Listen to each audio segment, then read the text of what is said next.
If your marketing reporting process takes more than a couple of clicks, you're wasting time and resources, but more importantly, doing more work than you need to.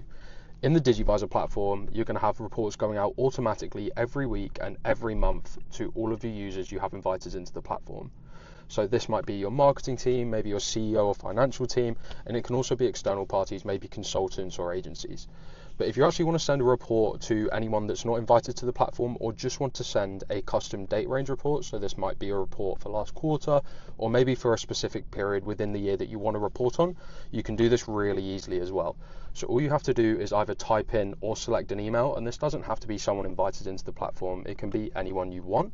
You can put in your custom message, okay, and then all we have to do is click send. And what that's going to do is just going to take a couple of minutes to compile that data, and then as soon as they have that ready, it's going to automatically go straight to that inbox. So you can see here that the performance report has gone straight to the inbox that we selected. So I can scroll down and click on the PDF, and it's actually going to be a full PDF digital marketing report for the period that we selected.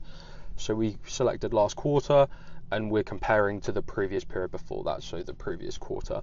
So we're getting an overview of all of those metrics across all of our accounts that are connected, social, search, as well as earned media, paid performance, and web performance. And then if we scroll down, we've got a deep dive into these. So keywords that we're tracking, all of our organic social accounts with the top 3 posts within that period. So you can see the visual of these, the captions, as well as all the metrics changes on the accounts for this period.